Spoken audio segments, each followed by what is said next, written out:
films, cassettes.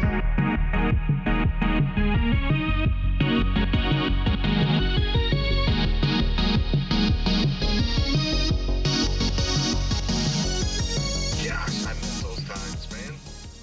Alright lads, it's finally here. The Scharnhorst. The late 1930s German battleship. Yes, battleship, not battle cruiser. This armoured behemoth was made after the Anglo-German naval treaty, which allowed the Germans to produce several ships, armed with a maximum of 16-inch guns, and weighing no greater than 35,000 tons. Due to the last heavy guns the Germans produced being made for the Bayern class of battleships back in 1913, when it came to 1933, the Germans didn't have the technology or the understanding of how to make large 15-inch guns. While they did start researching the larger caliber guns and initially did go on to produce them, arming the Tirpitz and Bismarck, the Kriegsmarine on the other hand wanted battleships soon, so rather than waiting for the larger 15-inch guns, they settled on the 11-inch guns, a gun they were already familiar with. This is where the battle cruiser name comes from. For some reason people think that just because they have 11-inch guns that makes them a battle cruiser. Right from the very start the Germans did want large caliber guns on them, they just did not have the technology to put them on. So there is absolutely no valid reason to call these things battle cruisers whatsoever. But enough rambling about real life, what about in War Thunder?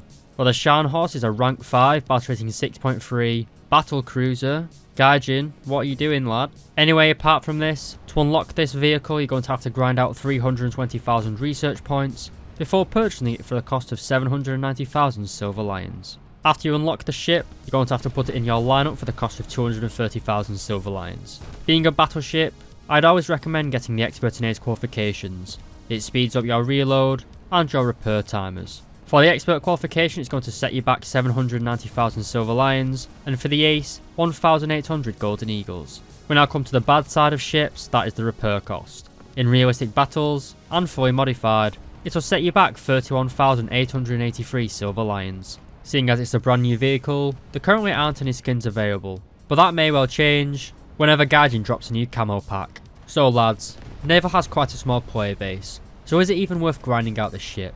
Well, stick around for the rest of the video to find out. Alright lad.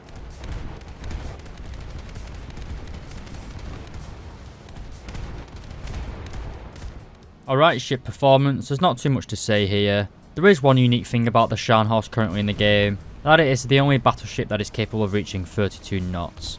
There are some of the lower battle cruisers that can get up to this top speed, but none of the other dreadnoughts can reach this higher top speed. With the infamous Japanese Hyuga only being able to achieve 24 knots, and the most advanced Soviet ship, currently the Paris Commune, can only reach 21.5 knots. So the German Scharnhorst certainly does have the advantage when it comes to top speed. Being quite a long and beamy warship, she isn't particularly agile, she does have quite a long turning circle, measured in the literal country miles. The ship does also displace 38,000 tons as well, which in real life was breaking the Treaty of Versailles and the Anglo-German Naval Treaty. But as we unfortunately found out, the Germans weren't too bothered about breaking a few laws. But overall, the Scharnhorst is very fast for a battleship. You can kind of play this as a heavy cruiser if you really wanted to, a very heavily armoured heavy cruiser, but you do have the top speed to keep up with the Prinz Eugens, making you very effective on the battlefield.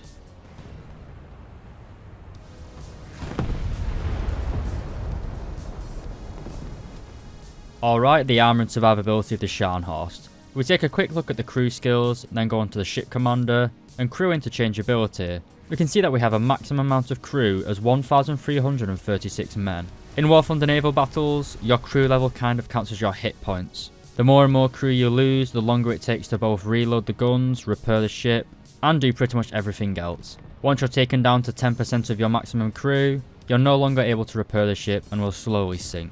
1,336 crew members is a lot. It's slightly less than double the amount of the SMS Helgoland, and a bit more than the Prinz Eugen.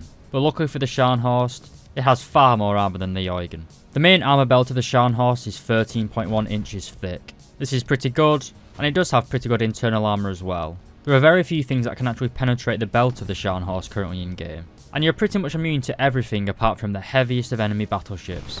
The barbette armour is also 13.1 inches thick, and so is the conning tower. You also have a 4-inch thick turtleback armour scheme. While this doesn't really protect you from plunging fire, if you get into any close range engagements, it should make you extra immune to incoming rounds. While the main belt, barbette, and turret front of the main gun turrets are very well protected, The second and tertiary batteries are very weak. The 150mm guns are only protected by 140mm of armour, and the 105mm guns only have anti-fragmentation belts. This means that an enemy spamming HE at your superstructure will rapidly take out your crew members. Unlike in real life, where a battleship on battleship fight, the anti-aircraft gunners would take cover in the citadel, in War Thunder, every single gun is always manned. So if you are in a light cruiser or even a heavy cruiser, and you don't really stand a chance of penetrating the armour of the Scharnhorst, spamming high explosive at its superstructure is a pretty good way to whittle down its health. You'll almost certainly die before you've actually managed to kill it, but if a friendly battleship is engaging a Scharnhorst and you feel like helping them out, switching to high explosive, starting a few fires and knocking out the anti-aircraft crews is probably the best way to go about doing it. If you are in an enemy battleship, then using semi-armor piercing rounds is probably the way to go. Personally, trying to get through the main belt of this thing is pretty challenging, so I'd try and take out the turrets, aim for around the barbette, and try and blow up the ammunition.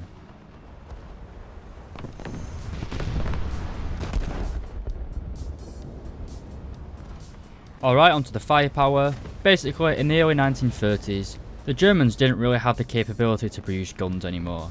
The French had invaded the Rhineland, and all the engineers from World War I were either retired or had passed away. This meant rapidly developing large caliber naval guns wasn't really possible for the Germans, so they had to use the same 11-inch guns that they'd used on the Deutschland class. The guns that were put onto the Scharnhorst were upgraded, they were slightly longer, which gave them a little bit better performance. Members of the Kriegsmarine did want larger 15-inch guns put on this ship, but due to the Germans not really wanting to wait around a couple of years before they started war, they'd rather have a battleship now with 11-inch guns than wait a few years for a battleship with 15-inch guns. So the Scharnhorst was made with the 11-inch guns, but it was designed in a way which would allow larger guns to be fitted in the future. Although this was never realised, as both the Scharnhorst and Gneisenau were sank before they could be fitted. But speaking of which, we have 9 283mm 54.5 SK cannons. They carry a total of 150 rounds per gun. They have pretty good vertical guidance characteristics with 40 degrees of gun elevation and 8 degrees of gun depression. Taking a quick look at the main caliber reload speed, you can see that we have a base reload time of 22.5 seconds, which with an ace crew drops down to 17.2 seconds, making them one of the quickest firing large caliber guns in the game. This is a great balance between firepower and reload in my opinion. For example, the Prinz Eugen, the German premium heavy cruiser, only has 8-inch guns, which fire every 12 seconds. So the fire rate of the Scharnhorst is pretty good, but what are we actually firing? Well, if we take a look at the ammunition, our stock round is a high explosive shell, which is pretty bad to be honest, especially at battle rating of 6.3. While you can use it to meme on light cruisers and destroyers, heavy cruisers and other battleships are just going to laugh it off. Luckily for you, however, we do get 11-inch APC-BC as a tier 1 upgrade. The armor piercing round has a TNT filler of 7.21 kilograms, which is pretty underwhelming to be honest, especially for such a high battle rating. At a range of 7,500 meters, which is kind of what you'll be facing in War Thunder at the minute, you have 454mm of penetration. And when you're attacking targets angled at 60 degrees, that armor penetration drops down to 168mm of penetration. So the armor piercing capability of these shells isn't particularly great to be honest. You certainly aren't going to be punching through the coal bunkers of the Soviet and other German dreadnoughts. In the second rank of the upgrade modifications, we also unlock the semi-armor piercing cap shell. This pretty much doubles the TNT filler, up to 16.7 kilos, but the penetration is significantly less, at only 287mm, and at a range of 2,500 meters, it drops down to 224mm of penetration. To be honest lads, the semi-armor piercing is your go-to round for every target, whether it's battleship, cruiser, or even destroyers. The semi-armor piercing is probably the go-to one. It's got more TNT filler to start more fires, it's a whittle down crew faster. The APC-BC round, while it does have impressive penetration, it isn't really the meta at the minute, it just doesn't really do that much damage to enemy battleships, and it'll pretty much go straight through every other target. You do also have a high explosive time fuse shell, but that's pretty much a meme. You've got quite a good anti-aircraft complement with this ship, so taking the high explosive time fused out is pretty stupid in my opinion. We then also have our secondary batteries. We have a total of 12 150mm guns. These have a base reload speed of 9.75 seconds, which drops down to 7.5 seconds with an ace crew. This is a secondary battery on the warship, designed for engaging other enemy targets. You can take out high explosive, armor piercing and semi-armor piercing rounds for your secondary batteries. But just like the main caliber guns, I'd always just take the SAP rounds. We then come on to our anti-aircraft battery. These are the 105mm SKC-33 guns. They have a base reload rate of 4.68 seconds, which drops down to 3.6 seconds with an ace crew.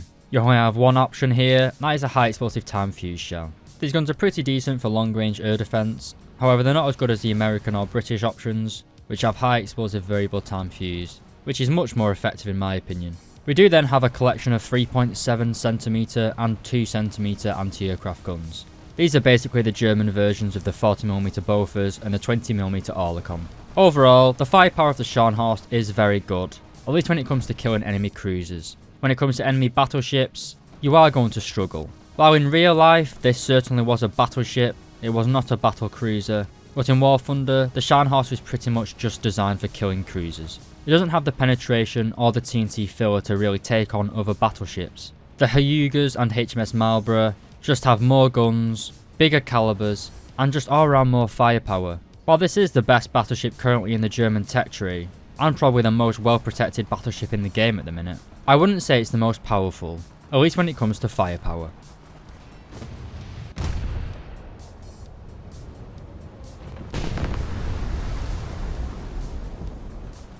Before we get into the conclusion, what do you guys think about the Scharnhorst in War Thunder? And which other tank, plane, ship or helicopter you guys would like to see reviewed next? In my opinion, the Scharnhorst is only really good for killing enemy cruisers at the start of a match. If you spawn in and find yourself being targeted by an enemy battleship, your time in that game is pretty much limited. While your armor protection is very good, the sheer amount of high explosive coming in at you is going to set fires, break your guns and cause breaches in the hull. The semi-armor piercing rounds of the Paris Commune, Hyuga and all the other battleships are just gonna find their way through your armor somehow. The Scharnhorst is technically the most well protected ship currently in the game, but no ship is invincible. And due to the fact that you only have 11-inch guns, you can't really harm enemy battleships either. Most of your rounds fired will get soaked up by enemies' coal bunkers, so it's kind of like an immovable object meets an unstoppable force. You can annoy them with your fire, and they can annoy you with their fire. Although a misnomer in real life, in War Thunder the Scharnhorst certainly should be played as a battle cruiser, hunting down and sinking enemy heavy cruisers. Its high rate of fire and punchy 11-inch guns does mean it can take out cruisers very quickly. As to whether you should grind the Scharnhorst, I'd say that's completely up to you. At the minute I'd say it's probably the most fun German battleship in the game, but I get much better results in naval playing the Hyuga or the HMS Marlborough, at least in terms of kills against enemy battleships. If you're playing on relatively large maps, then you can use the great top speed of the Scharnhorst to get into the cruiser spawns, or the cruiser fights and get away from the enemy battleships really. But on the close maps where you're going to get targeted by battleships no matter what you do, you can't really be as competitive as if you were in one of the larger Japanese or British dreadnoughts. So it's a nice addition, it's definitely a taste of what's to come in War Thunder Naval in the future, but at the minute it isn't meta changing, and it's certainly not meta setting.